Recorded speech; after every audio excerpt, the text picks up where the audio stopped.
Welcome to another episode of Boundaries. We all have boundaries. Some of us even set up fences. How about you?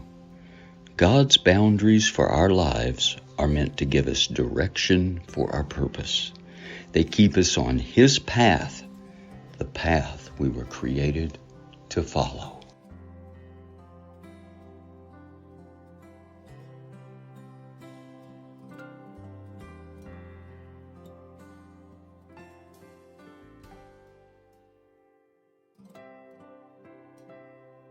Today's episode is called He Carries You.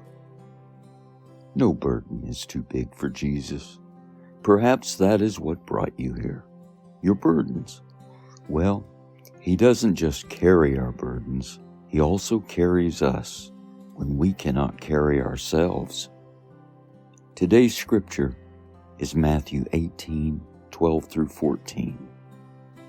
How think ye, if a man have 100 sheep, and one of them be gone astray, doth he not leave the 99, and goeth into the mountains, and seeketh that which is gone astray?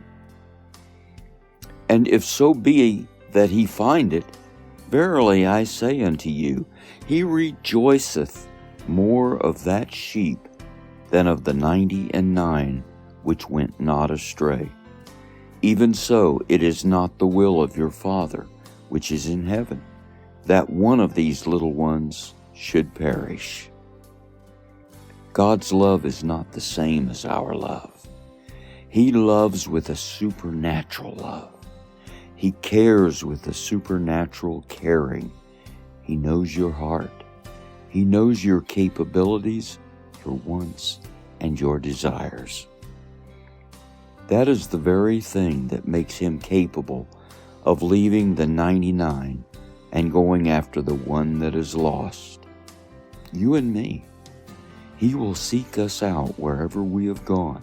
From the valleys to the mountains, He will be there. The 99 sheep are not lost. He knows where they are. He knows they are part of the fold.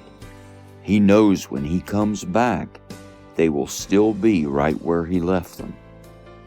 The lost sheep, however, that is an entirely different story. We have all been lost sheep at one time or another.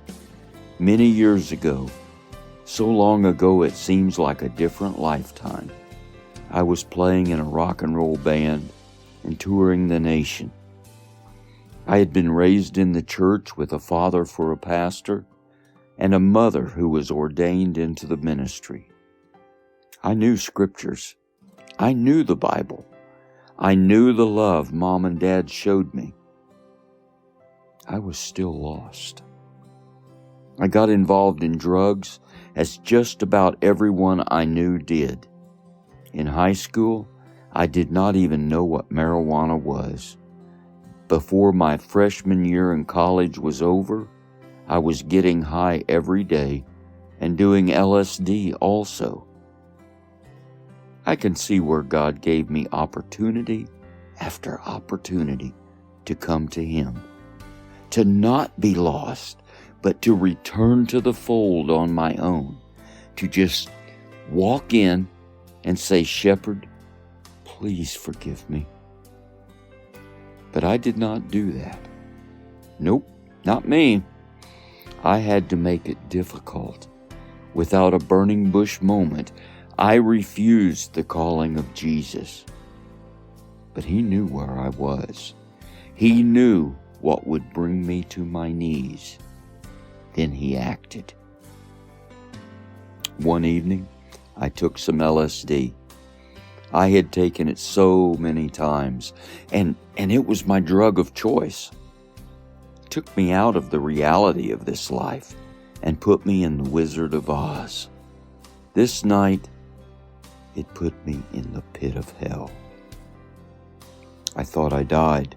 I literally thought I had a heart attack and died and went to judgment.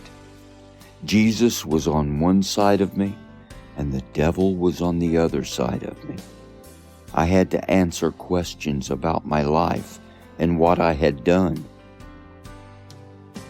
Unfortunately, or maybe fortunately, I convicted myself to hell. I could not lie. It was impossible to lie. I had to be truthful with myself and with them. The truth burned my soul. My burning bush moment. When I got home that night, I was still very high, absolutely thinking I was dead and in hell. My mother said when I walked in the house, it was like there was a black cloud hanging over my head, and she immediately prayed. There is so much more to this story that I may get into at another time. But here's the good news. She came to my room. I told her what was going on. She prayed for me, and she led me to Christ. It did not all suddenly become unicorns and rainbows. No, there was 6 months of not being sure if I was dead or alive. Today at 77 years old, I know I'm alive, but I'm still not sure that I didn't actually take a trip to hell. That shepherd picked me up and carried me through the entire ordeal. I suffered, and he allowed it. I could have died, and he did not allow it. Isn't it better to just give your heart to the Lord now before you have to experience a burning bush moment? Isn't it better to just ask God to forgive you now, to confess to the world that Jesus is Lord, that he died on a cross and in 3 days rose again? Oh, if you have your burning bush moment, he will be there. It will be horrible, but one thing is for sure. You will absolutely know when he carries you.